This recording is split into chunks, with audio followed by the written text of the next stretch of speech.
I never thought my quiet suburban street would turn into a war zone. Not the kind with bullets and bombs, but the kind where the enemy smiled in your face, waved at your mailbox, and then gutted you with a rulebook. It started with a letter, plain white envelope, no return address, slid under my front door like a snake.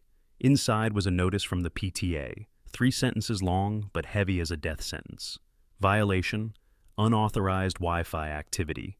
Fine, $500 per day until resolved, effective immediately. I read it 3 times, certain I'd missed a joke somewhere. Unauthorized Wi-Fi? How the hell did the PTA even know what was going on inside my router? That was the moment I realized this wasn't about late dues or bake sales anymore. This was something darker. Because here's the truth. My 16-year-old daughter had just locked them out. Sophie, my brilliant, stubborn hacker kid, had found their claws buried deep in our internet, stealing bandwidth like it was Halloween candy. She cut them off, shut the door, and for that, we were being fined into oblivion. The president herself, Raymond's right-hand woman Linda, called it a security audit to protect the children. I called it what it really was: sabotage, retaliation, a power trip dressed in a pantsuit. I should have laughed it off, tossed the letter, gone back to mowing my lawn like a normal dad. But the thing is, the only thing stolen that day wasn't bandwidth. It was my self-control. Because when someone messes with my family, when they step onto my turf and start pulling strings like I'm just another puppet, they don't just get a neighbor with a complaint, they get me. And I was about to learn that the smiling faces running our perfect little neighborhood weren't neighbors at all. They were predators. And this was the first shot in a war I never asked for, but damn sure wasn't going to lose. Saturday mornings used to be simple: the smell of coffee drifting through the kitchen, my wife humming while she watered the basil in her garden, Sophie buried in her phone while pretending not to listen to us talk. Even the lawnmower had its rhythm, a steady roar that meant I was winning the eternal war against crabgrass. It wasn't perfect, but it was ours. That morning, I was halfway through cutting the front yard, sweat dripping down my back, when I heard it. The voice, sharp, nasal, slicing through the engine's growl like a whistle through glass. "You're a quarter-inch too low." I didn't even need to turn around. Everybody in Ridgewood knew that voice. Linda Prescott, PTA president, self-appointed queen of the neighborhood, and walking definition of weaponized beige. I shut off the mower. The sudden silence was almost violent. Slowly I turned. There she was. Arms crossed, clipboard hugged to her chest like a royal decree. Beige pantsuit, helmet hair, lips pursed so tight it looked like she was sucking a lemon through a straw. "Excuse me?" I asked, though I'd heard her perfectly. Sometimes you just want to make them say it again, to hear the ridiculousness out loud. "Your mower deck," she said, tapping her pen against the clipboard. "Article 6, Section B of the Neighborhood Guidelines. Grass must be maintained between 2 and 3 inches. You're scalping it." Unsightly. I looked at the grass. Green, even, alive. Looked like grass to me. "It's my yard, Linda. I'll cut it how I want." Her smile was thin, reptilian. "It may be your yard, but it's our neighborhood, and I intend to preserve our property values." Checkmark, scribble. She tore off a slip and handed it to me like a parking ticket. Violation notice. Fine, 50. My jaw tightened. $50 for mowing my own lawn. From the porch, Emily appeared with a glass of iced tea, concern etched in her eyes. She had that calm strength, the kind that could either pull me back or push me forward, depending on the moment. "Is everything all right?" she asked carefully. Linda's smile turned syrupy sweet. "Oh, everything's fine. Just a friendly reminder to keep the neighborhood looking tidy." She said tidy like it was a threat. I crumpled the notice in my fist. My pulse pounded in my ears. This wasn't about grass. It wasn't even about the $50. This was about control. And standing there on my driveway, sweat and dust clinging to my shirt, I realized something. Linda Prescott hadn't just drawn a line in the sod. She'd drawn a line in the sand, and I'd just stepped over it. Friday nights in our house were sacred. Popcorn on the stove, a movie we'd all seen 100 times, and the rare miracle of my 16-year-old daughter willingly sitting on the couch with her parents. That night started no different. Emily poured iced tea into tall glasses. Sophie flopped between us with her blanket, and I queued up a cheesy action flick full of explosions and one-liners. I hit play, and for 30 glorious seconds, life was normal. Then the spinning circle of doom appeared, buffering. I frowned, poked the remote. Must be the Wi-Fi. It's been crawling all week, Sophie muttered, not even looking up from her phone. Like, unusable. Maybe a squirrel chewed the line again, I said, heading for the router. I pulled the plug, counted to 10, plugged it back in. Same result. 30 seconds of movie, then freeze. Movie night's ruined, I grumbled, dropping onto the couch. Thanks, Internet. Sophie's head popped up, eyes sharp now. Hold on. Let me check something. She vanished into her room, the one I jokingly called Mission Control. Multiple monitors, wires everywhere, the faint hum of a dozen machines doing whatever teenage geniuses made them do. 20 minutes later, she came back out, hair even messier than before, face pale with something between confusion and fury. So, she said, I found the problem. Great, what is it? I asked. Don't tell me another squirrel. Nope, she crossed her arms. It's not a squirrel, it's someone stealing our bandwidth, like 80% of it, rerouted before it even hits our devices. Emily sat up straight. Stealing it? Who would do that? Sophie ran a hand through her hair. I traced the signal. It's bouncing through a central hub, physically close, like really close, and you're not going to believe where it's ending up. Try me, I said. The school, the PTA clubhouse server. The words landed like a brick in my chest. For a second, I just stared at her, waiting for the punchline. None came. You're telling me, I said slowly, that the PTA is hijacking our Wi-Fi? That's exactly what I'm telling you, Sophie snapped. And not just ours. It looks like they're pulling from every house in the neighborhood. But us, we're getting slammed harder than anyone. Emily's eyes darted between us. Why us? Sophie shrugged. Maybe because you mouthed off about the grass? My throat went dry. Linda. It was retaliation. She couldn't find me enough for mowing too low, so she'd found another way. Inside our own home, in our living room, in our router. That's insane, I muttered. Who would believe it? Who's going to buy that the PTA president is secretly some kind of internet pirate? Sophie's grin turned sharp, dangerous. We don't need them to believe it. We just need to lock her out. I blinked. You can do that? She gave me the same look she used to give me when I asked if she could beat a video game level. Dad, please.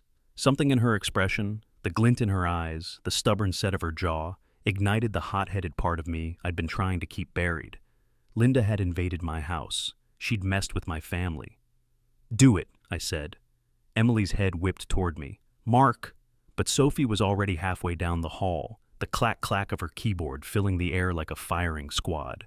Minutes later, she returned, triumphant. Done! They're out! And I dropped a new firewall on them with a 32-character password. Good luck, Linda. I almost laughed, the first real laugh in weeks. But across the street, in the glow of her tablet, Linda Prescott's face twisted white as her security dashboard flashed red. A single phrase blinked across the screen. Node disconnected. Source compromised. And right then, for the first time, the Queen of Ridgewood looked afraid. We'd fought back. We'd won a battle. But as I sat in the quiet living room, the knot in my stomach told me one thing.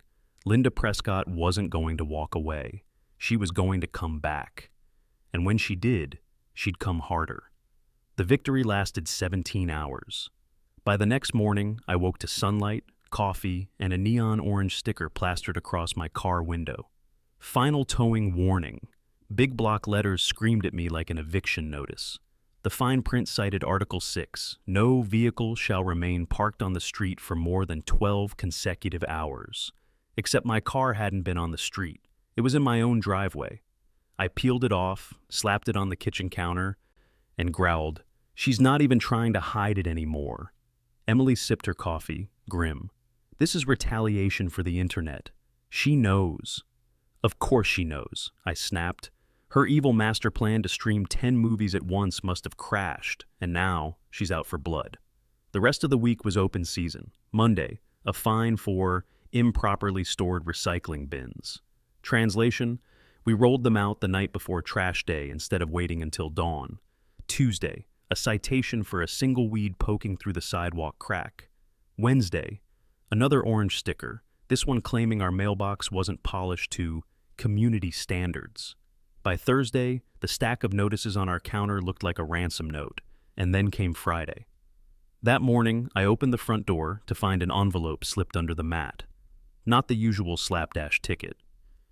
This one was official, letterhead, bold font, signature at the bottom. Violation, creation of a hostile and unapproved wireless network. Fine, $500 per day until disabled. I read it out loud, my voice dripping with disbelief. Hostile Wi-Fi? Is that even a thing? What am I supposed to do, beam angry thoughts at her router? Sophie snatched the paper, scanning it. She's making it up as she goes. None of this language exists in the bylaws. Well, it's sticking, I said, gesturing to the pile. We're already up to $500 in fines. We can't keep bleeding like this. Emily rubbed her temples. She's testing us, pushing to see how far she can go before we break. Break. The word stuck in my head like a nail. That's what she wanted, for us to fold, to roll over, to accept her kingdom of beige and clipboard tyranny. I stormed across the street to confront her directly. She was at the clubhouse, supervising some landscapers as they replanted, of course, petunias in the only approved shade of pink. "Karen," I barked. "Enough!" Her eyes flicked to me, cold as ice. "If this is about the towing notice, your vehicle was in violation. My car was in my driveway, and you know it," I shot back. "The weed, the bins, the mailbox, this is harassment." She actually laughed, a short, sharp, ugly sound. Harassment is a strong word. I call it diligent enforcement of the community standards. Standards you agreed to when you bought your home. I took a step closer, lowering my voice. "This is about the Wi-Fi, isn't it? We cut you off, and now you're lashing out." For the first time, her mask slipped. Just for a heartbeat, her eyes flashed with something hot, raw, rage. Then her lips curled into a smile that didn't reach her eyes. "I don't know what you're talking about, but I would be very, very careful if I were you. People who cause instability in this community tend to find life here becomes uncomfortable." It wasn't a threat disguised as neighborly advice. It was a threat, plain and undisguised. She turned her back on me, dismissing me like a bug. I walked home, blood boiling. Emily was right. Yelling wasn't going to stop her. Fred was right, too. Fighting her alone was suicide. Linda Prescott had all the power, the rules, the money, the fear of the neighborhood. And unless we found a way to beat her at her own game, we weren't just fighting for our lawn anymore. We were fighting for survival. I didn't sleep that night. Every time I shut my eyes, I heard her voice in my head. People who cause instability tend to find life uncomfortable. It wasn't just smug PTA banter. It was a warning, a promise. I found myself pacing the kitchen in the dark. The hostile Wi-Fi notice still spread across the counter. Emily came down at 2 a.m., hair tangled, eyes bleary. "You're still up?" she whispered. I held up the letter. This isn't about rules anymore. She's not just being petty. She's hiding something. Emily poured herself water, leaned against the counter. "Mark, it's Linda. She's a control freak with a clipboard. That's it." But the more I thought about it, the less it made sense. Why hijack the internet in the first place? Why siphon bandwidth from every house in the neighborhood? Why retaliate this viciously when Sophie locked her out? It wasn't about me mowing too low. It wasn't even about us cutting her access. It was about what we might have cut her off from. The idea sank into my gut like ice. When Sophie came down the next morning, hair sticking out in every direction, hoodie zipped to her chin, I slid the letter across the table. "I need you to do something," I said, voice low, "and you're not going to like it." She raised an eyebrow, spoon halfway to her mouth. "I'm listening." "The Clubhouse network, the one you locked her out of. I need you to get back in." Her spoon clattered. "Dad, are you serious? I triple encrypted that firewall. It'll take forever to break my own system. And why? So she can slap me with a cybercrime fine too?" "Because this isn't just about streaming movies," I said, leaning forward. "She threatened me last night, and she said something about community stability. She's using the bandwidth for more than just revenge. I want to know what." For a moment, Sophie just stared at me. Then the spark lit in her eyes, the one I'd seen when she was little, solving puzzles other kids didn't even notice. "You want me to ghost in," she said slowly. "Not break the door down this time. Slip through the window." I nodded. "Just look around. Quiet. Find out what she's doing." Emily, standing in the doorway, crossed her arms. "Mark, this is crazy. You're asking our daughter to break into a private network. This isn't a video game. It's illegal." "Illegal is hijacking the entire neighborhood's internet," I shot back. "Illegal is inventing hostile Wi-Fi fines. We need proof, Emily. Otherwise, she buries us under paperwork and bankrupts us before Christmas." Emily's jaw tightened. She wanted to argue, but she also knew I was right. Linda wasn't just petty anymore. She was dangerous. Sophie leaned back in her chair, smirking. "I can do it, but I'll need time. And snacks. Lots of snacks." The next 2 days, Mission Control went dark. Sophie barely emerged except to grab chips and leave half-drunk sodas on every surface of the house. We'd hear the clack of her keyboard at 3 in the morning, the muttered curses of someone digging deeper than she was supposed to. By Tuesday night, she finally stumbled into the living room, laptop clutched like a prize. "Okay," she said, voice shaking with adrenaline. "You were right, Dad. It's not about us. It's about this." She dropped onto the couch, flipped the screen toward us. Lines of code, server diagrams, maps of connections, spiderwebbing across the screen. She's not just stealing bandwidth, she's building a private network, using every house in Ridgewood as a node to bounce traffic. It's like a digital smokescreen, makes it impossible to trace the origin. Emily's face drained of color. "A smokescreen for what?" Sophie tapped a key. A single word blinked on the screen, white against black. "Viper." None of us spoke. The word hissed in the silence like a coiled snake.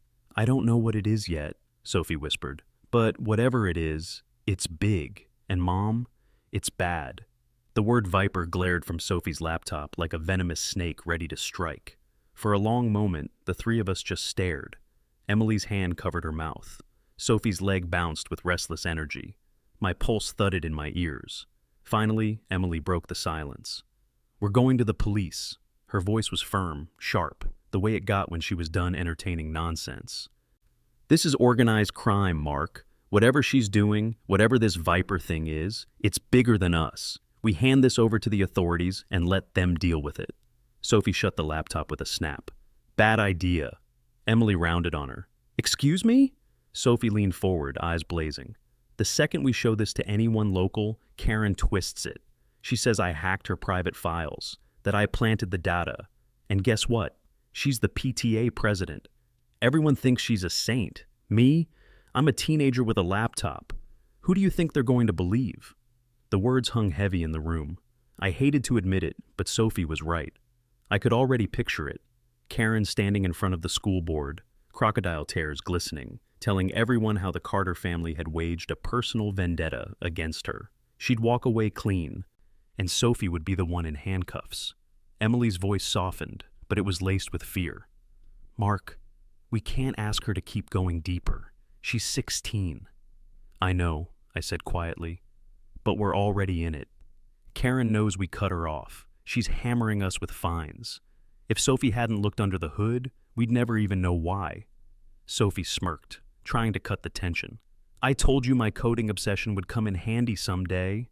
Emily shot her a look. "This isn't funny." I rubbed my temples. The truth was, Emily was right. This was insane. We weren't detectives. We weren't the FBI. I sold insurance, for God's sake. My wife cleaned teeth, our daughter was in high school, and we were staring down something with a code name, offshore servers, and a digital fortress built out of stolen Wi-Fi. And yet, the alternative was worse.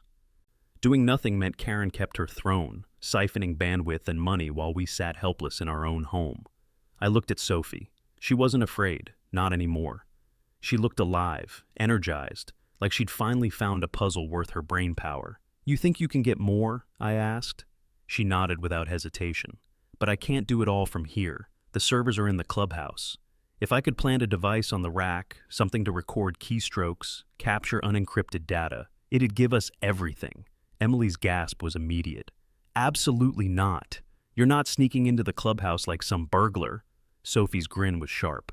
"I wasn't planning on going alone." They both turned to me, and that was the moment I realized what was happening. We weren't just a family anymore. We were co-conspirators. I exhaled slowly, the decision settling heavy in my chest. If we're doing this, we do it smart. No cowboy stunts. We plan, we pick our moment, and if anything goes wrong, we walk away. Understood? Sophie's grin widened. Emily's face fell. This is insane, Emily whispered. This could ruin us. I put a hand on hers. It could save us too. If Karen's just a petty tyrant, we'll prove it.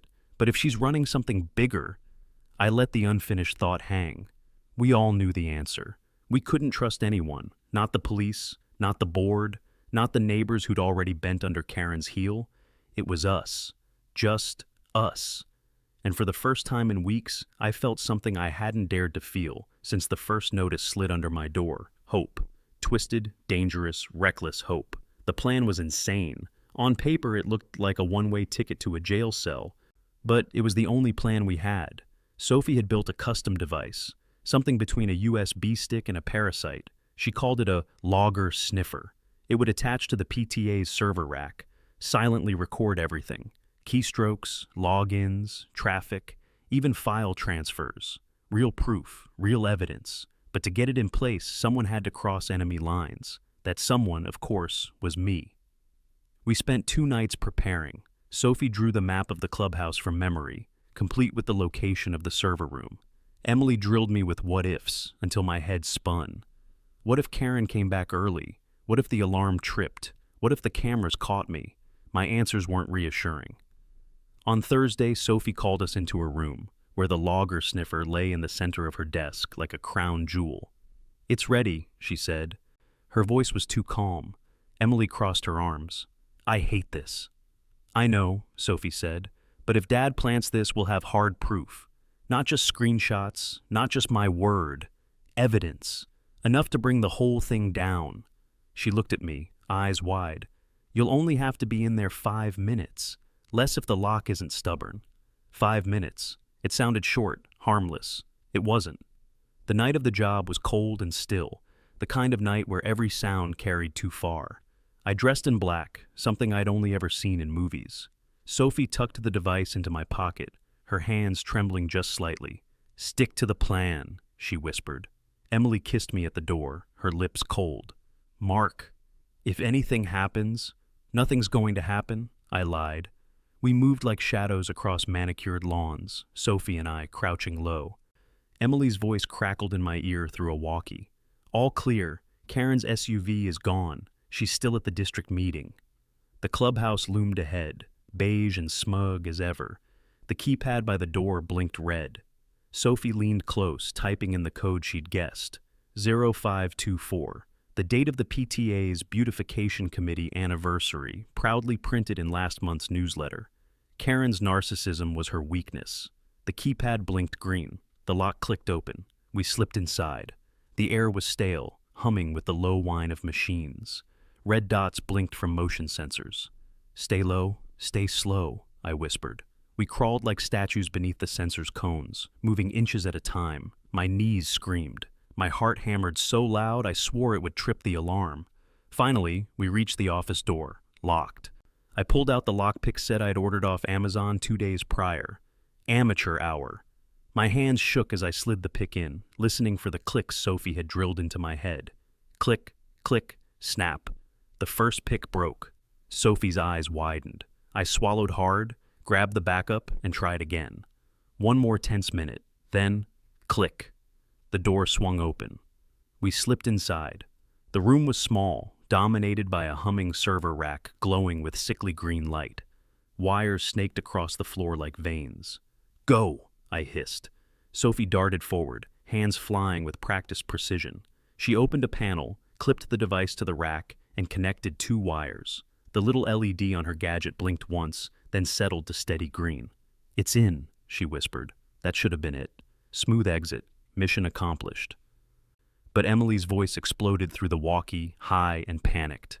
"Mark, get out! Now! Karen's car just pulled in. She's back early." Ice shot down my spine. Sophie and I bolted, retracing our steps in a clumsy rush. We ducked beneath the sensors, scrambled through the main room. My pulse spiked as headlights swept across the clubhouse windows. The front door yawned ahead. We sprinted. We burst into the night just as Karen's SUV rolled into her reserved space. We dove into the shadows of a line of pines, flattening against the cold ground as the engine cut. The driver's door opened. Karen stepped out, phone to her ear, barking orders at someone unseen. She didn't glance around, didn't notice the dirt-streaked, panting family 10 feet away. She unlocked the clubhouse and strode inside, heels clicking against the tile. We stayed frozen, not daring to breathe. Finally, when her voice faded deeper into the building, I tugged Sophie's sleeve. Move. We slipped away into the night. Back at home, adrenaline gave way to shaky laughter and cold terror. Emily clutched us both, whispering thanks to God. Sophie rushed to her computer, fingers flying. A moment later, lines of data filled the screen. "The logger's live," she said breathlessly. "We've got a direct feed." It worked. We'd done it. But the knot in my stomach tightened. Karen hadn't just come back early. She'd almost caught us. And if she ever suspected what we'd done, we weren't just breaking rules anymore. We'd declared war. The logger fed Sophie's laptop like a fire hose. At first it looked ordinary. Meeting agendas, bake sale flyers, spreadsheets. Nothing sinister about budget final 2-byte XLSX. But then came the other names. Files that felt wrong even before you opened them. vi_prcfg.seed, vipertunnel.map, wallet reconcile. Emily frowned. "That doesn't sound like PTA business." "No kidding," Sophie muttered. She split her screen in two. On one side, live keystrokes from the clubhouse server. On the other, a map she'd stitched together from the traffic logs. The map made my skin crawl. Our cul-de-sac was dotted in blue, each house glowing like a star. "What am I looking at?" I asked. Sophie tapped the screen. "Each dot is a house. Every router in the neighborhood is parts of their network. They're bouncing data through us like we're unwilling soldiers. It looks like Netflix streams, but it's not." Emily crossed her arms. "So, what is it?" "Encrypted blobs. Huge ones. Terabytes. Every time the PTA holds an event, budget meetings, talent shows, they push traffic through. The noise of everyone online gives them cover." I leaned closer. "Linda built this?" Sophie snorted. "Linda can barely use a spreadsheet. Someone else engineered this." A new window popped open. The logger reconstructed a chat client the server had tried to wipe. Messages stitched back together line by line. Elpresc, Node, 22 shaky, parents complaining about speed. VPR keeper, reroute, blame provider upgrades. Elpresc, Carter's kid locked the mesh from their side. Liability. VPR keeper, noise helps, keep him busy. Our name, right there on the screen. Emily's breath caught. Who is VPR keeper? Sophie dug into cached metadata, chasing down scraps. Most fields were blank, scrubbed, but one contact slipped through. R. Lee, Ridgewood High School, Raymond Lee, Clipboard Raymond. The meek treasurer who couldn't get through a report without sweating. The room went silent. "He's not a victim," Sophie whispered. "He's the keeper." On screen, more chat appeared, this time with an outside contact named Gable. They wrote about transfers, wallets, and STEM kits that were clearly something else.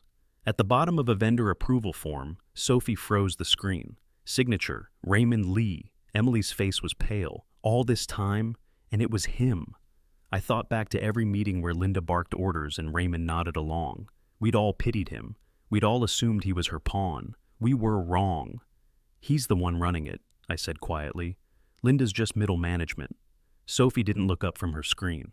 "And he's moving the next set of drives tomorrow night. 6 p.m. during the budget meeting. His calendar says Viper, secure handoff in his office." Emily grabbed my arm. "Mark, this is the FBI's problem, not ours. We can't chase people like this." "If we call now," I said, "what happens? They confiscate Sophie's laptop. Call it illegal hacking.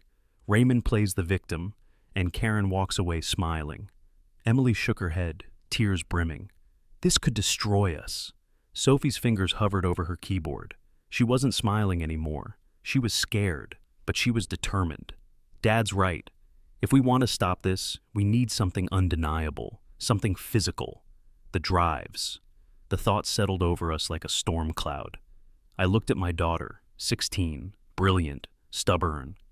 I looked at my wife, terrified, loyal, fierce, and I knew the truth. We were past the point of safe choices. Tomorrow, I said, we get the proof. And then we burn this thing down. The logger kept feeding Sophie's rig, but I couldn't look at it anymore. The files, the chat fragments, every line was another reminder that we were dangling above a pit we couldn't climb out of alone. Emily said what I was already thinking. Mark, this is too big. We can't take on a man like Raymond ourselves. We need help. Her voice cracked. Not angry this time, just scared. And that scared me more than anything. Sophie didn't look up from the scrolling data. If we go to the local police, we're finished. Raymond shakes hands with half of them at football games. Karen has them in her pocket with donuts and coffee. They'll spin this as us trespassing, me hacking, you being paranoid. I rubbed my face. She wasn't wrong. Every road around us felt like a trap. But one thought had been gnawing at me since we saw that vendor form. The feds. Not the town cops, not county, bigger, untouchable. Do you remember Jim from college? I asked Emily. His cousin works for the Department of Justice. I sent him a Christmas card 2 years ago. Emily stared at me. You're talking about calling in a federal favor? Mark, this isn't borrowing a lawnmower. It's the only chance we have. I pulled out my phone. My thumb hovered over the contact list. For a second, all I heard was the hum of Sophie's computer fans. Then I hit dial. Jim's cousin David picked up after 4 rings. My voice felt foreign in my own mouth. I didn't give him the whole story, just the bare bones. I have credible information about a criminal enterprise involving community funds and illegal networks. It's time sensitive. We can't trust local authorities. There was a long silence. Then, you're serious? As a heart attack. Another pause. Then he gave me a name, a direct line. Call Detective Daniel Harland, Cybercrimes Task Force. He'll know what to do. And Mark, don't waste his time. I thanked him and hung up, my hands shaking. Emily's face was pale as chalk. Sophie just whispered, "Do it." So, I did. Harlan's voice was gravel and suspicion. I laid it all out, 20 minutes of breathless truth. Linda, Karen, Raymond, the logger, Viper, the drives, Sophie's feed. Every word felt like throwing stones into a black lake and waiting for the monster to surface. When I finally stopped talking, there was silence. Then Harlan said, "If you're lying, you're in a world of trouble. And if you're not, then a lot of bad people are about to have a very bad day." He gave me a time and place. A coffee shop 2 towns over. Bring the laptop. Come alone. I didn't sleep that night. Neither did Emily. She kept pacing, whispering worst-case scenarios. Sophie stayed glued to her rig, capturing everything. The next morning, I drove to the coffee shop with the laptop in a bag that suddenly felt like a bomb. Harland was waiting with 2 agents who looked like they had been carved out of granite. They flipped through Sophie's summary file in silence. No raised eyebrows, no gasps, just grim nods. Finally, Harlan closed the laptop. "It's enough to move. The budget meeting, when?" "Tomorrow, 6 p.m., Ridgewood High." He scribbled notes. "We'll embed agents as parents. The room will be full of eyes. We need to catch Chen in the act, with the drives in hand. Otherwise, this collapses." I swallowed hard. "What do you need from me?" Harlan's eyes met mine, hard, tired eyes that had seen monsters before. "We need a trigger, a distraction, something to pull focus while we move. You're already the thorn in their side, Mark. You're loud, angry, paranoid, perfect cover. You want me to cause a scene. That's exactly what I want. Get in Linda's face, argue, make them all look at you, give us 30 seconds of chaos." I wanted to laugh, but my throat was too dry. This was real. They were asking me to be bait. Harlan leaned forward. "Can you do that?" Images flashed in my head. Karen sneering on my lawn, Raymond's name in those files, Sophie's hands trembling over the keyboard, Emily's fear. "Yes," I said, my voice low, "I can do that." When I got home and told them, Emily nearly collapsed. "They want you to walk into that room with him? Mark, he'll kill you." "They'll be watching," I said, though my own voice betrayed the doubt. Sophie surprised us both. "It's the only way. He trusts noise. We'll use it against him." She was right. We were past safe choices. Tomorrow night, Ridgewood High wouldn't just be hosting a budget meeting. It would be the stage for the sting. and I was the opening act. Saturday night, Ridgewood High looked the same as always. Kids' artwork taped to lockers, smell of floor wax, and stale popcorn in the halls. But I couldn't shake the feeling that I was walking into a trap. Emily fixed my tie before I left, her hands trembling. "You don't have to do this." "Yes," I said softly, "I do." Sophie pressed a thumb drive into my palm. "Backup of everything, just in case." Her eyes were fierce, but I could see the fear underneath. I kissed them both, then walked out into the cold night air. The cafeteria buzzed with the usual budget night chatter, folding chairs, lukewarm coffee, parents griping about rising dues. On the surface, it was Ridgewood at its most boring, but scattered among the crowd were the feds, plain clothes, tucked in like shadows. Karen stood at the podium in another beige suit, radiating smug authority. She was in her element, tapping her pen like a judge's gavel. Beside her sat Raymond Lee, the meek treasurer. Clipboard in front of him, glasses perched low, face calm, too calm. And at his feet, half hidden under the table, was a sleek silver briefcase. My stomach clenched. That was it. The drives, the heart of Viper. I spotted Harland at the back of the room, disguised as a bored dad. He gave me a tiny nod. My cue would come soon.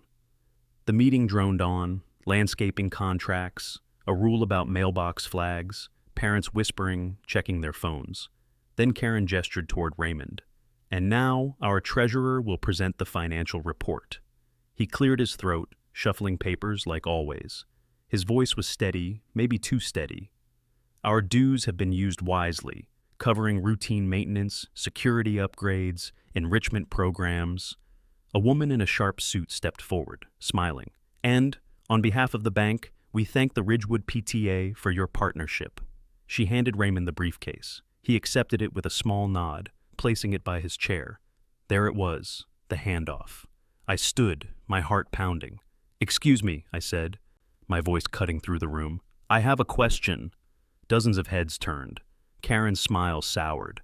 "Mark, we'll take questions at the end." "No," I said, stepping forward. "I think the neighborhood deserves some answers now." Raymond's eyes flicked to me, just a flicker, but enough. He knew. "Why?" I asked, raising my voice. "Has my family been fined over $1,000 for made-up violations? Why was our internet hijacked? Why is money disappearing from these books?" Gasps, murmurs, parents twisting in their seats. Karen snapped, "You are out of order." I marched closer, jabbing a finger toward her. "Am I? Or am I the only one willing to call this what it is? Extortion? Theft?" Her mask slipped, anger twisting her face. "Sit down, Mark. Before what?" I roared. "Before your little Project Viper gets exposed." The word landed like a thunderclap. Karen staggered, eyes wide. Raymond froze. For a split second, the entire cafeteria was silent. Then chaos erupted. "FBI! Nobody move!" Harlan's voice cracked across the room as agents surged forward, badges raised, weapons drawn. Parents screamed, chairs scraped, the room dissolved into pandemonium. Raymond dove for the briefcase. Agents lunged, but he was faster, clutching it, shoving past Karen. He bolted for the side exit, panic replacing his usual meekness. But someone blocked the door. Fred, my neighbor, the man with the gnomes. He stood there, shaking but firm, clutching one of his ridiculous Elvis gnomes like a club. "You," he spat, "you told her to take my gnomes." Raymond tried to shove past, but Fred swung. The gnome connected with the briefcase, sending it skidding across the linoleum. The latch popped. Drives spilled out like silver bricks. Agents swarmed him, slamming him to the ground. Karen shrieked, flailing as cuffs snapped around her wrists. It was over in less than a minute. I stood frozen in the middle of the chaos, chest heaving, adrenaline roaring in my ears. Harland appeared beside me, calm amid the storm. "You did good," he said. "You gave us the window we needed." I looked at Fred, still clutching his cracked gnome. He gave me a shaky grin. "Worth it," he said. "That was for Norman." I almost laughed. Almost. The parents were herded out, dazed and whispering. The drives were bagged. Karen and Raymond were hauled away, faces pale and furious. Ridgewood's PTA would never look the same. As the dust settled, Emily and Sophie rushed in from the back. Emily's arms wrapped around me, trembling. Sophie's eyes were shining, Not with fear, but with vindication. We'd done it. We'd ripped the mask off the monster hiding in our neighborhood. And for the first time in months, I could breathe. The sirens faded into the night, leaving Ridgewood in stunned silence. Neighbors lingered on their lawns, whispering, clutching coffee mugs and phones, staring at the clubhouse as if it had turned into a haunted house. For years, we'd thought it was just a place for potlucks and school fundraisers. Tonight, it was the scene of a federal sting. By the time I got home, Emily was already on the porch. She threw her arms around me before I even made it up the steps. Her whole body trembled against mine. "You're insane," she whispered, half laughing, half crying. "But you're mine." Sophie pushed past us and ran inside, already firing up her laptop. She couldn't let go, not yet. She needed to see it on the screen, the system dismantled, the feeds dark. I followed her in and stood behind her chair. The logger blinked, then flatlined. The constant stream of stolen traffic, gone. The neighborhood mesh, severed. "It's dead," Sophie said quietly. "Viper's gone." Emily leaned against the doorway, exhaustion etched into her face. So are Karen and Raymond. The reality of it settled over me, the smug clipboard queen in handcuffs, the meek treasurer revealed as the kingpin. It was almost too much to process. By morning, the story was everywhere. Local news vans clogged our street. Headlines blared, "PTA president and treasurer arrested in federal raid." Massive illegal network uncovered in suburban neighborhood. Neighbors gawked, pointed, whispered. Some crossed the street to thank me. Others just shook their heads, still in disbelief that our cookie-cutter block had been the hub of something so rotten. Fred came over carrying a box. Inside was his damaged Elvis gnome, its hat chipped, one arm cracked. He held it up with a grin. "Battle scar," he said, "worth every penny." I laughed for the first time in weeks. "You saved the sting, Fred. You're a hero." He shrugged. "Hero's a strong word, but hey, maybe now I can bring Norman and Netted back to the front yard where they belong." We both laughed until tears rolled down my cheeks. It felt good. It felt normal. The next week brought more shocks. Sophie, despite being hailed online as the teen hacker who saved Ridgewood, was suspended from school for 2 weeks for unauthorized use of network resources. When the principal handed me the letter, I wanted to tear it in half. "She helped take down a criminal ring. And you're punishing her?" "The rules are the rules," the principal said flatly. Sophie smirked on the way out. "Guess I'm grounded to my computer." Emily rolled her eyes. "Don't encourage her." But I couldn't help it. My daughter had faced down a monster with nothing but a keyboard. She deserved a medal, not detention. One evening, a new envelope appeared in our mailbox. I froze at the sight of the PTA logo, my stomach twisting. But this time, the letter inside was different. It was a check, refunds for every bogus fine Karen had ever slapped on us.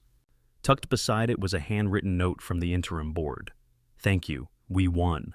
I read it twice before handing it to Emily. She covered her mouth, eyes wet. We sat on the porch together that night, sipping coffee while Sophie tapped away upstairs. The sun sank low, painting the neighborhood gold. For the first time in months, it was just a sunset. Not a deadline, not a warning. I looked out at my lawn, overgrown by half an inch. No one cared, not anymore. It was just grass, but it was my grass. And after everything we'd been through, I swore I'd never take that simple truth for granted again. Weeks passed, but Ridgewood still buzzed like a hornet's nest. Reporters camped out, chasing the suburban sting. Parents whispered at pickup lines. And every now and then, I'd catch someone looking at me like I'd grown 10 feet taller, or like I'd painted a target on my back. Life was quieter, but not the same. How could it be? Karen was awaiting trial, her beige power suits replaced by an orange jumpsuit. She still glared like she ran the place, even in mugshots. Raymond, the man we all thought was a pushover, was gone, swallowed into federal custody with a laundry list of charges. Conspiracy, fraud, exploitation. He wasn't coming back. The neighborhood was different. The new PTA board sent out friendly newsletters about bake sales and Teacher Appreciation Week. No hidden fines, no threats, no encrypted networks buried inside the file attachments. Just cake recipes and sign-up sheets. Normal. Normal felt strange. One afternoon, I mowed the lawn. The blade roared, spitting neat rows of clippings. For the first time in a long time, it was just me versus the grass. No clipboard watching, no rule about 2 inches minimum. Halfway across the yard, I caught myself grinning. My yard, my rules. Emily leaned on the porch railing with a glass of iced tea. "Careful," she called. "Don't scalp it, or you'll get a $100 fine." I laughed. God, it felt good to laugh with her. To know we'd made it through the fire and somehow come out stronger. Sophie wandered out, laptop tucked under her arm. "The FBI asked if I'd consider an internship someday," she said casually, as if it were nothing. Emily nearly dropped her glass. "You're 16, Sophie smirked. "Guess they like my work." I ruffled her hair. "Just remember, no more building firewalls in our neighbors' basements." She rolled her eyes, but I could see the pride in her smile. My little girl had turned into a warrior with a keyboard, and maybe, just maybe, the world needed warriors like her. Fred stopped by later, proudly arranging his gnomes back in the front yard. Norman and Nettie were reunited with the Elvis King, now sporting a glued-back hat. "Balance restored," he said with a grin. I shook his hand. "You saved the day, Fred. With a garden gnome," he chuckled. "Sometimes the smallest soldiers fight the biggest battles." I couldn't argue with that. At night, when the house was quiet, I thought about everything we'd seen. About the way power corrupts, about the monsters hiding in plain sight, about how a clipboard and a rulebook had nearly crushed us, but hadn't. I thought about the risk we'd taken, about my wife, steady and strong, about my daughter, braver than she knew, about neighbors who found courage in the unlikeliest places. And I thought about me, a man who just wanted to mow his lawn in peace, but who learned how far he'd go to protect his family. The truth is, you never really know your own limits until someone pushes you past them. You don't know what you're capable of until the people you love are on the line. For me, it started with a lawnmower and a clipboard, and it ended with federal agents storming a PTA meeting. Crazy, right? But that's Ridgewood. I looked out over my grass one last time that night, long and uneven, and I laughed. Justice doesn't always come knocking on your door. Sometimes you have to build the door yourself, pick the lock, and drag justice screaming into the light. And when it's over, you pour yourself a glass of iced tea, sit on the porch with the people you love, and remember one simple truth. It's not about the grass. It never was. It's about the ground you're willing to stand on, no matter who tries to take it from you.